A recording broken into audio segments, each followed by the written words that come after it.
সম্প্রতি বিয়ে করেছেন পাকিস্তানের জনপ্রিয় অভিনেত্রী নীলম মুনীর। তার বিয়ের ছবি সামাজিক যোগাযোগ মাধ্যমে ভাইরাল হয়েছে।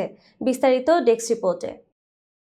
জিও নিউজের প্রতিবেদন থেকে জানা যায়, গত শুক্রবার নীলমের বিয়ের সাজে তোলা কয়েকটি ছবি প্রকাশ করেছেন শোবিজ আলোকচিত্রী আব্দুল সামাদ।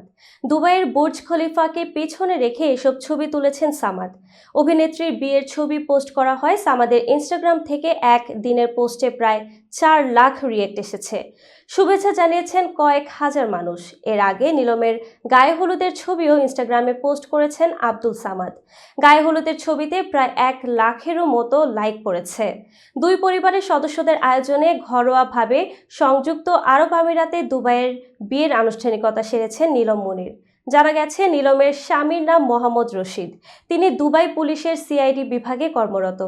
বিয়ের ছবিতে ঐতিহ্যবাহী আরব পোশাকে দেখা গেছে রশিদকে। চলচ্চিত্র ও টিভি ধারাবাহিকে অভিনয় করে জনপ্রিয়তা পেয়েছেন নীলম মুনীর।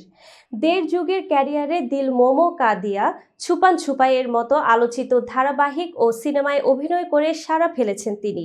বাংলাদেশেও জনপ্রিয় এই পাকিস্তানি অভিনেত্রী।